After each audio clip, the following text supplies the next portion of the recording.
మహారాష్ట్ర రాజకీయాల్లో కీలక పరిణామాలు చోటు చేసుకుంటున్నాయా అంటే అవుననే సమాధానమే వినిపిస్తోంది.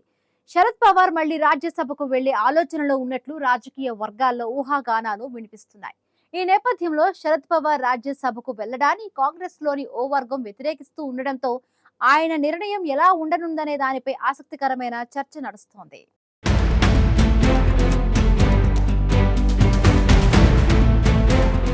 మహారాష్ట్ర రాజకీయాలు మరోసారి ఆసక్తికరంగా మారాయి.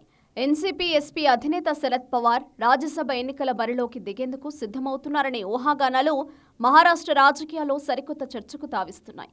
మహారాష్ట్ర రాజకీయాల్లో సుదీర్ఘ అనుభవం, జాతీయ స్థాయిలో పేరు కలిగిన శరద్ పవార్ రాజ్యసభకు వెళ్లే ఆలోచనలో ఉన్నట్లు తెలుస్తోంది. మహారాష్ట్రలోని 7 రాజ్యసభ సీట్లకు మార్చి 16న ఎన్నికలు జరగనున్నాయి. రాష్ట్రంలోని ఎమ్మెల్యేల సంఖ్యాబలం పరంగా మహావికాస్ అఘాడీ కూటమి ఒకే ఒక్కరిని రాజ్యసభకు పంపగలుగుతుంది.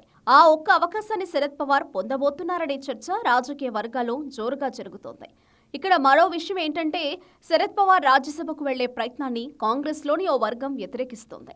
ఎన్సీపీ అధినేత శరద్ పవార్ తనకు రాజ్యసభకు వెళ్లాలనే కోరిక లేదని ఇంతకుముందే పలుమార్లు స్పష్టం చేశారు. అయితే అజిత్ పవార్ మరణంతో రాష్ట్ర రాజకీయ సమీకరణాలు మారిన దృష్ట్యా శరద్ పవార్ రాజ్యసభకు వెళ్లేందుకు మొగ్గు చూపుతారనే అంచనాలు వెలువడుతున్నాయి. కేవలం తన పార్టీ ఎన్సీపీ కోసం మాత్రమే కాకుండా ప్రతిపక్ష ఎంవీఏ కూటమి భవిష్యత్తు కోసం రాజ్యసభ ఎన్నికల బరిలోకి దిగేందుకు శరద్ పవార్ సిద్ధమవుతున్నారనే ప్రచారం జరుగుతోంది.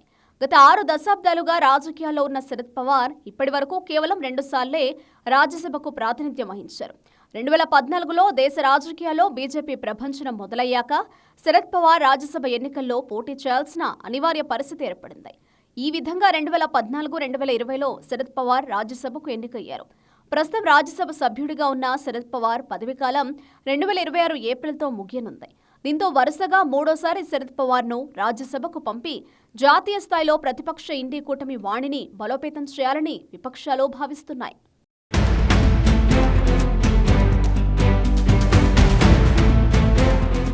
కేంద్ర ఎన్నికల సంఘం రాజ్యసభ ఎన్నికల స్కెడ్యూల్ను ఫిబ్రవరి 18వ తేదీన విడుదల చేసింది. మహారాష్ట్రలో మొత్తం 288 మంది ఎమ్మెల్యేలున్నారు.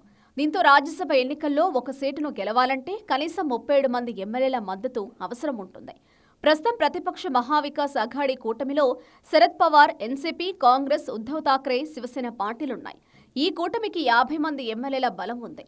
అత్యధికంగా ఉద్ధవ్ శివసేనకు 20 మంది, కాంగ్రెస్కు 16 మంది, శరద్ పవార్ ఎన్సీపీకి 10 మంది, సమాజ్వాదీ పార్టీకి 2, పి జాన్సన్ వర్కర్స్ సిపిఐ పార్టీలకు చెరొక ఎమ్మెల్యేలున్నారు. అయితే మహారాష్ట్రలో 7 రాజ్యసభ సీట్లకు ఎన్నికలు జరగనున్న నేపథ్యంలో వీటిలో ఒకే ఒక సీటును గెలిచే బలం మహావికాస్ అఘాడీ కూటమికి ఉంది.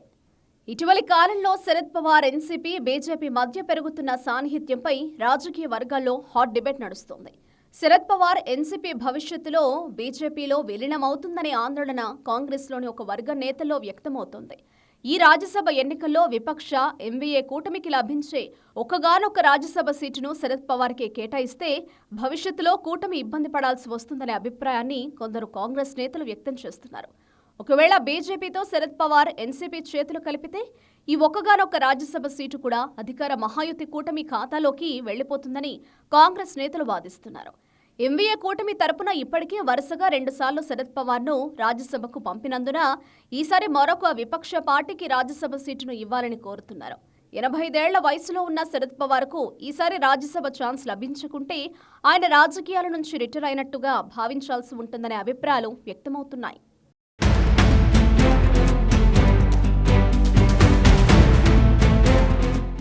అజిత్ పవార్ ఎన్సీపీకి ప్రస్తుతం 40 మంది ఎమ్మెల్యేలున్నారు. అంటే అజిత్ పవార్ ఎన్సీపీ ఒంటరిగానే రాజ్యసభకు అభ్యర్థిని ఎన్నుకోగలదు.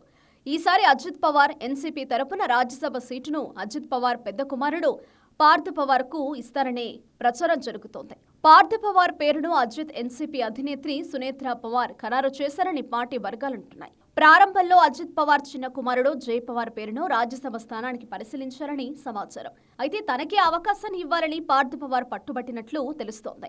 అటు పార్థ్ పవార్, ఇటు శరద్ పవార్ ఎన్నిక ఖరారైతే త్వరలోనే రాజ్యసభలో తాత మనవడిని చూస్తామని రాజకీయ వర్గాల్లో చర్చ జరుగుతోంది. మహారాష్ట్రలో ప్రతిపక్షాలకు బలమైన గొంతుకగా శరద్ పవార్ నిలుస్తున్నారు. 85 ఏళ్ల వయసులోనూ శరద్ పవార్ రాష్ట్ర రాజకీయాల్లో చురుగ్గా వ్యవహరిస్తున్నారు. గత 60 ఏళ్లలో శరద్ పవార్ మొత్తం 14 ఎన్నికల్లో పోటీ చేసి ఎప్పుడూ ఓడిపోలేదు.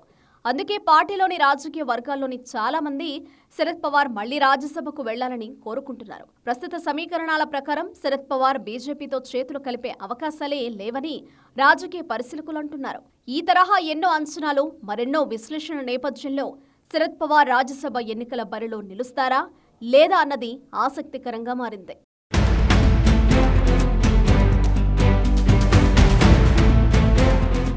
రాజ్యసభ ఎన్నికల్లో విపక్ష ఎంవీఏ కూటమికి లభించే ఒక్కగానొక్క రాజ్యసభ సీటును శరద్ పవార్కి కేటాయిస్తే భవిష్యత్తులో కూటమి ఇబ్బంది పడవలసి వస్తుందనే అభిప్రాయాన్ని కొందరు కాంగ్రెస్ నేతలు వ్యక్తం చేస్తున్నారు.